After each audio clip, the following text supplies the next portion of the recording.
I have a confession to make. If you could see the rest of the room that I'm sitting in right now, you would see a mess. I have things from my shelf that my 2-year-old ripped apart and that I haven't quite put back together yet. I have some clothes that's waiting to get put away. I have other just odds and ends of things that have been put in here as we've cleaned up other parts of the house that are just waiting for my attention. In fact, if you look through our house, you're going to see many areas that are not perfect in terms of their organization or cleanliness levels. Now, the thing about this is that I actually really love a clean house. When I come down the stairs in the morning and I am able to see, a quiet, picked up, clean house, it actually is a soothing balm to me. I don't know if any of you can identify with that. But there is something that I've learned, and it's that with a house of 10 people, having it clean is not the number one priority. Now, it isn't that there isn't a priority to this at all. I am working on teaching my kids how to clean up after themselves, how to clean up as we go, so we're not just going from room to room making messes. But we aren't perfect at it. And not only that, but sometimes something will come up that is a greater priority than cleaning. And in those instances, it's taken me a while, but I've learned to leave something be so that I can take care of the greater priority. So for my self-care challenge or tip for you today, I want to encourage you to learn how to embrace the mess of life. The mess of process, as I call it, because while I'm using my house as an example, the truth of the matter is that life is messy, and the most uncomfortable types of messes aren't even the physical ones, they are the internal ones. We have a value in our home for growth. We want people to be growing. We don't have a standard for perfection where you're at, but we're expecting you to be continually getting better. The reason for this is because that's what life with the Lord is like. When you're in a relationship with the Lord, He is so gracious and kind and patient to you, but He doesn't leave you the way you were when you first encountered Him. Instead, He is continually transforming you.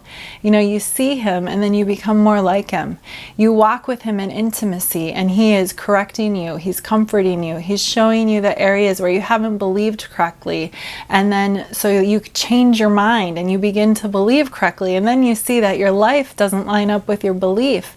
And so then you have to change your behavior. Life with the Lord is a continual process. And this is a good thing. It's because the Lord loves you. And the more you process with the Lord, more whole and healed you become, more healthy you become all the way around.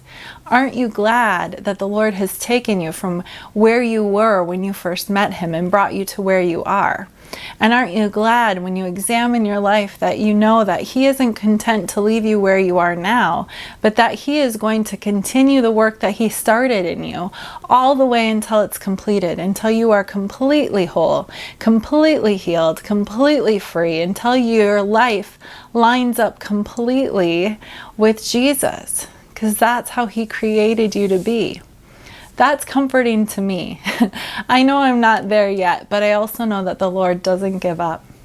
But this is what I have learned time and time again, is that going through the process with the Lord leaves me feeling vulnerable. It leaves me feeling messy. It feels like I'm in surgery. And so I feel like I'm being exposed. I'm uncomfortable. It can be overwhelming. I had heart surgery when I was a kindergartner, open heart surgery.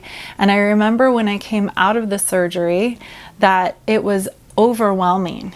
I had my arms, there were tubes taped to them. There were these cardboard things on my hands that were taped to them, and they did that so that I couldn't take the tubes out.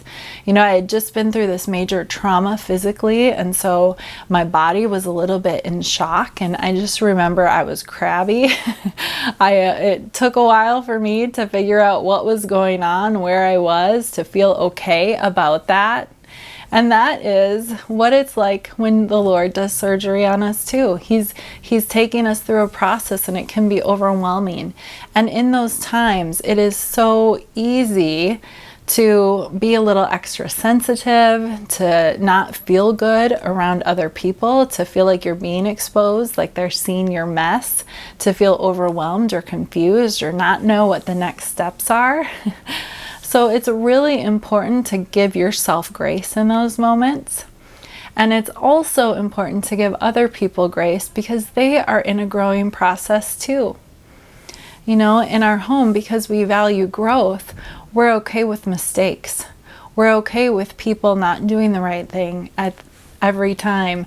But then, of course, we have to go through the growth process.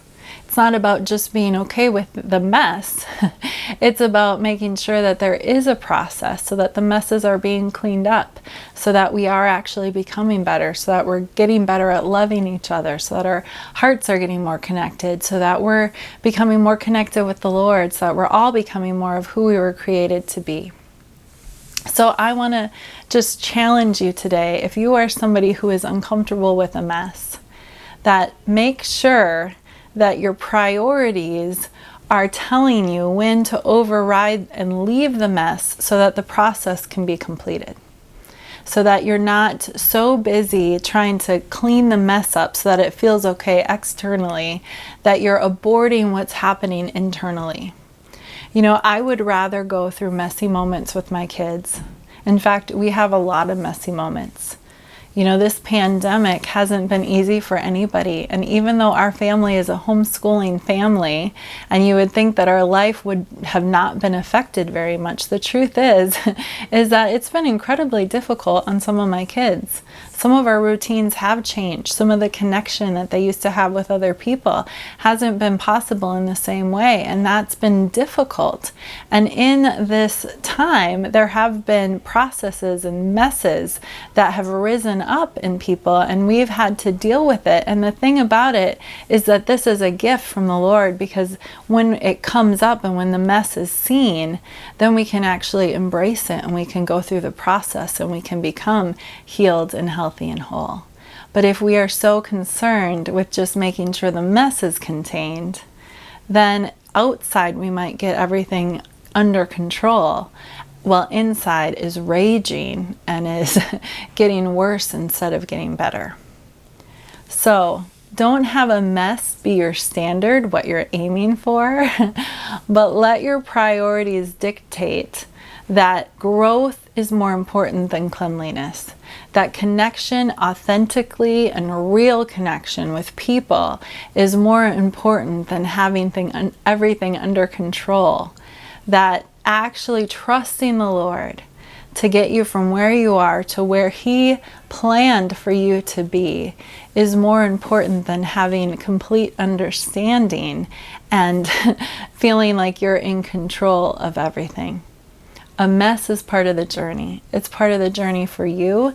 It's part of the journey for other people. And it's in the process of embracing your mess that you're actually going to discover that you blossom, that you're blooming, that you're actually getting rid of the things that are causing the messiness, and that the Lord's bringing freedom to those areas of your life.